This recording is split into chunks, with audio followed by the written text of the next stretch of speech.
casual and unthinking observer can find ample evidence to support the oft-repeated phrase, "This is the age of the machine." Every step in the progress of this latest achievement seems to add proof to the contention that man has put his faith in steel and oil, electricity and chemistry. Factories draw their metals from the complexity we call the smelter, which is fed by the machines that rob the earth of its ore. And in the cycle are the machines of transportation, full-throated locomotives, and the cargo ships that have in turn other machines to drain them of their burdens. And there are machines to carry us, machines to feed us, machines to clothe us, and machines to amuse us. Yes, this is said to be the age of the machines. But is it? Has this ingenious animal called man, for all his cleverness, managed to find independence from the creatures of the earth that he has mastered? Let's see.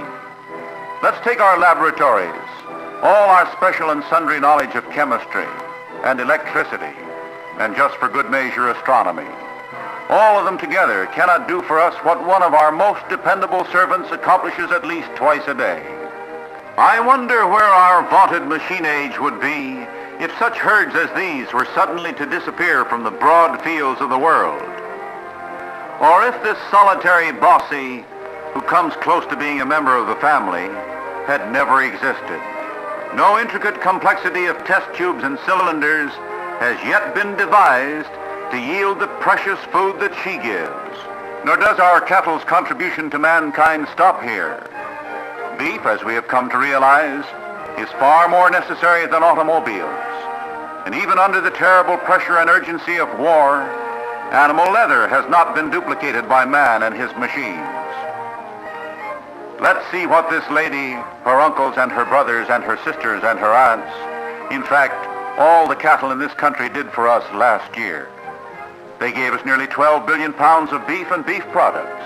They supplied us with more than 2 billion pounds of butter, almost 120 billion pounds of milk.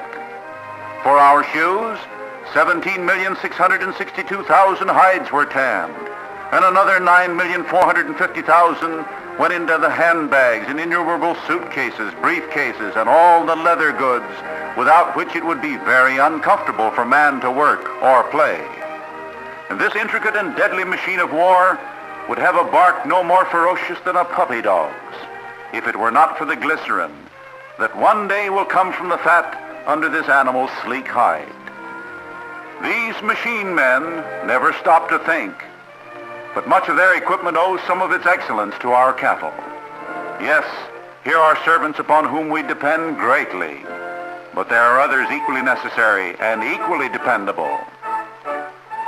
Although the sheep has become a symbol of dumb acquiescence to whatever fate decrees, his master, man, would be hard put to resist the ravages of heat and cold were it not for the wool that is so unresistingly contributed.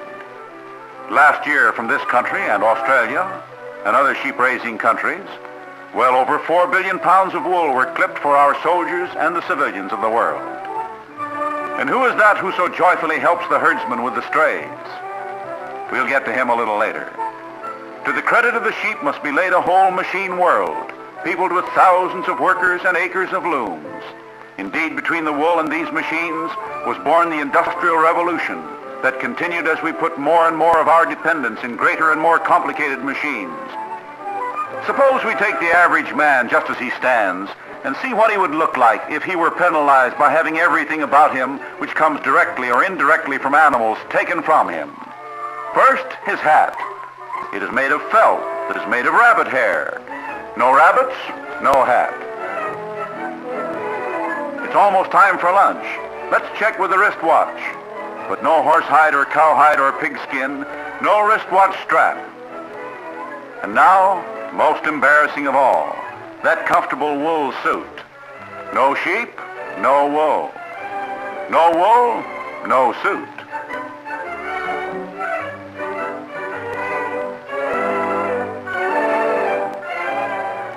And if he seeks to run away, he'll have to go barefooted, for animal leather enables him to have shoes. And that isn't all. We'll save him the embarrassment of pointing out that the cotton in his undergarment couldn't have been cultivated if it weren't for these hard-working plantation animals and animal fertilizer. But of course, we all could wear barrels.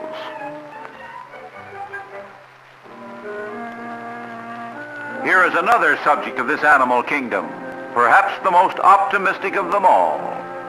For he doesn't despair that his master thinks him content under such conditions as these, when he would prefer clean, healthy surroundings. So let's see what this fellow and his good wife do for mankind in return for the mud and far too often improper food they get. We'll skip lightly over those succulent hams and savory sides of bacon, not to mention an uncountable variety of sausages. But I wonder what this young woman would do for bristles in her hairbrush if it were not for this young woman. And the string sections of our orchestras. There would be little warmth and color to our music without strings. In the same category, the surgeon would be unable to perform his miracles of modern surgery without his sutures. And who is this? This is no somber servant, but an eager and inquiring one. No matter in what direction his master may guide this youngster's life, it will be one of continuous effort to please. He may know only the monotony of the furrow, dull, hard work in the sun, often with too little water. He may grow up to feel the whip that drives him to endless effort on endless jobs. Or he may learn to know the tight expectancy at the barrier, the tension of the crowd, the heart-bursting effort of the stretch, the thunder of victory that too soon fades into the twilight of old age, perhaps an honorable retirement amidst the scenes of his youth. More often, a forlorn and lowly task. Yes, there are many paths this youngster may take in his life of service to his masters. In the cattle country, he is indispensable. He is much more than an economic necessity to his rider. Our machine age has almost eliminated the horse as a means of transportation. But you can't herd cattle with a jeep. Even our mechanized war, with its motorized equipment of all kinds, has not managed to eliminate the horse, who can die as gallantly and as horribly as any soldier, but never stops trying. The horse is probably one of the most versatile of the animals upon which we depend, but he has a companion that in the estimation of many has placed us even further in his debt, the dog. He has his place in war, both as a belligerent and as an agent of mercy. How closely he is interwoven into the affairs of man might best be illustrated by this fellow. Through the uncanny intelligence and the protection of the seeing eye dog, his blind master has found new opportunities for economic independence. In the far north, the husky and the malamute is a symbol of loyal, inexhaustible endurance. The army has enlisted him for war in the frozen climes, and since men came to these lands, their dependence on the sled dogs is historic. And that collie, rounding up the strays, he is an economic necessity. But he is no more necessary than this amiable brother who has forsaken a life of work for the duties of protector, companion, and friend. Then there is another species of domestic animal which discharges many duties in both our economic and social worlds. Much maligned by some for his backyard vocalizing, but a hunter highly prized by the warehouse men and all others who would suffer loss if our cats did not carry on such unceasing war against rats and other rodents. But economic dependence on animals is not all. They are equally as important to man's leisure. Whether it be in the field or simply when there is need for a quiet and unobtrusive companionship, which may not on occasion be quite so unobtrusive as it is enthusiastic. Nor is this companionship limited to the grown-ups and the adult idea of leisure. What small boy is a real small boy if he does not possess the devotion of an animal, be it a dog or cat, Shetland pony,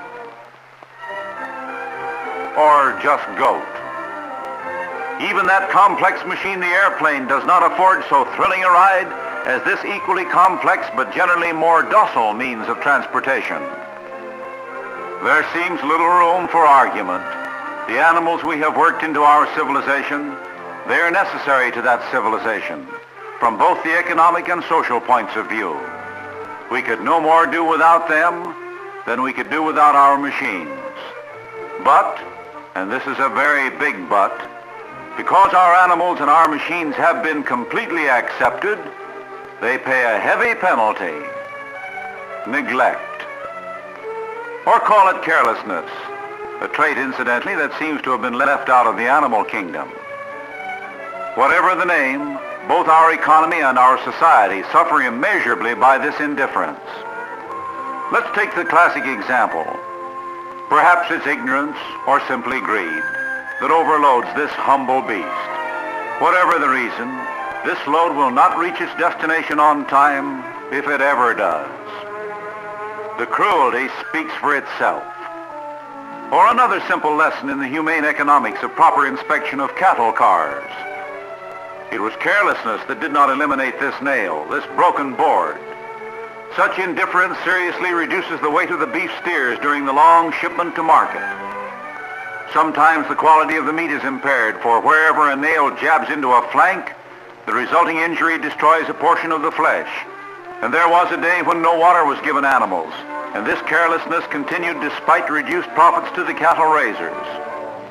But this fact was not proved until the humane societies had passed the laws which today make it necessary to unload and water cattle every 36 hours they are in transit. At first, the railroads fought the whole idea of humane treatment of animals, but now they are the staunch allies of the societies in the effort to extend these laws to protect and care for animals being shipped by truck. And our optimist the pig brings a few more pounds of ham and bacon to market because the law now says he must be well doused every so often while in transit. This is humane treatment that pays in dollars and cents. We have been even more careless with our dogs, often at great cost. In the last analysis, the cry of mad dog is not so much a reflection on the dog itself as on the cruel indifference of man. Fortunately, this indifference is decreasing. It reached its peak some 80 years ago, when this nation was too engrossed in its expansion to consider the value of care for its animals. In that welter of carelessness, one man raised his voice against these cruelties. He was Henry Berg, who beginning 1866 created the structure upon which all humane societies have operated ever since. He introduced the horse ambulance for the removal of sick or injured animals, even before ambulances were used for humans. He exposed the unsanitary conditions and the appalling fact that diseased cows were being used as a part of New York's milk supply, and he thereby laid the foundation for many of the present sanitary safeguards. He also set up a program of education so children could be taught the care and protection of animals, and incidentally, learn something from their pets of the rudiments of loyalty and devotion.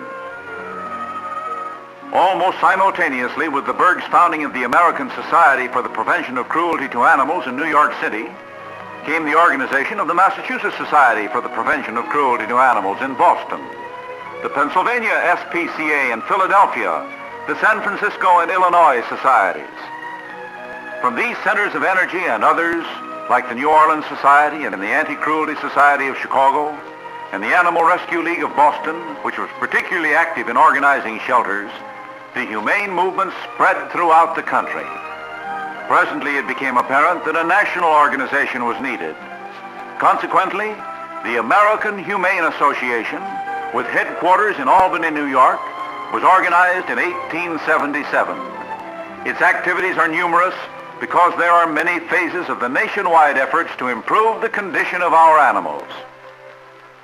The National Humane Review is the magazine which the association publishes to integrate the work of the various societies.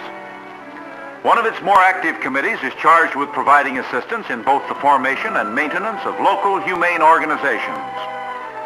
This assistance often takes the form of financial aid and is not necessarily limited to this country. When the Blitz bombings hit London, the American Humane Association sent material financial aid to the British societies caring for the animals in the devastated areas of England. Such assistance as this is in charge of the American Red Star, an organization within the American Humane Association that functions with respect to the animal kingdom in relatively the same manner as the Red Cross does to humans. During the recent Midwestern floods, the Red Star, working with the humane societies in the stricken regions, was instrumental in saving and caring for more than 12,000 animals. Since those hectic days of Henry Bergh in the late 1860s, more than 600 humane societies have been formed and are active today. And these are not only located in the large cities, they also exist in smaller communities. Size is no indication of their enthusiasm and the extent of their activities either. From this concerted strength have stemmed the many state and federal laws dealing with the care and treatment of animals, laws which are a credit to this country. But laws on statute books are of themselves just so many printed words. Enforcement and education are the implements that make them work. It is in these two fields that the humane societies of this country are paying back a part of the debt that we all owe to our animals. Today in almost every American city are to be found the public drinking troughs for animals, monuments to the life work of Henry Bergh. Where there is a humane organization, such scenes as this are attesting the energy and activity of enforcement. The agents of these societies, either paid workers or volunteers, are vested with police authority. They can arrest and bring to trial any who violate the laws protecting our animals. Their efforts meet with the full cooperation of municipal and state magistrates and other law enforcement authorities. The same watchfulness protects the pets that sometimes are in need of intercession against what may be mere carelessness, but is more often indifference. This protection extends beyond the animal kingdom, for these societies cooperate closely with health authorities to eliminate possible contagion from disease-ridden waifs such as this. Communities in which there is an active humane society have the satisfaction of knowing that when death must come to the pitiful outcast, it comes in the most painless manner possible. For the stray, the lost, and the ailing, there's the gentle handling and a haven. In outlying districts, complaints against the living conditions or treatment given livestock are investigated, corrective measures decreed and enforced. But corrective measures never have the force or the permanency of education. In this field, the humane societies are exerting an increasing effort. In the public schools, instruction in the care and treatment of animals is fast becoming a part of the regular course of study. Children benefit from this education in many ways. They learn such simple things as how to pick up and hold their animal friends without hurting or getting hurt. The necessary but sometimes complicated art of bathing is demonstrated. And training in the joys and responsibilities of a private entrance are given to those with a natural desire for nocturnal meanderings. In addition to this practical knowledge, children are also obtaining a sense of responsibility and an understanding of the interdependence that exists between themselves and the animal world. Education such as this helps to awaken and foster in children justice, fair play, and kindliness. Without these principles, there can be no character worthy of citizenship. Perhaps the leaven of kindness first comes into being in such scenes as this, a kindness that will grow and presently extend to other people as well as all animals. And that is a kindness in which we seem sadly lacking, when war appears to have pushed gentler emotions into the background. The war has, however, vastly extended the educational work of the humane societies. Courses in the care and handling of animals have been broadened to include adults. These classes, which are under the supervision of an experienced veterinarian, study first aid methods, the technique and preliminary care of fractures, the more complicated dressings for body injuries. This work, although stimulated by the threat of air bombing, has continued. Standardization of these courses has enabled them to be given throughout all parts of the country. This work is an extension of the activities of the animal hospitals, which are the most important and one of the most beneficial contributions of well-supported animal welfare organizations. The hospitals can further improve some of the conditions, both as to care and in medical and surgical treatment. The Humane Societies perform another service in which the benefits are shared alike by us humans and our animals: the restoration of lost animals. The helplessness in the eyes of this lost creature is no less urgent than its reflection in the eyes of its owner, and how quickly both vanish when the agent of the society has performed his happy task. And one little girl to whom a beloved pooch was thus returned suddenly lost her indifference and grew well and strong again for no other reason, her doctor declared, than the restoration of her four-legged friend. The instances in which the societies have been able to restore other kinds of pets to their owners are occurring continuously. And even the efficiency of one destroyer was restored by the return of a seagoing pup who, like any other sailor on shore leave, had decided to see the town. This phase of the work of the societies is greatly facilitated by the license tags. These tags do more than serve as identification for the animal whose owner has taken out this form of insurance. The income from the sale of license tags does about the same kind of service for pet owners that the gasoline tax does for motorists. And like this gasoline tax, it is not always spent by the civil authorities for the sole purpose for which it was collected: the continuation and extension of animal welfare.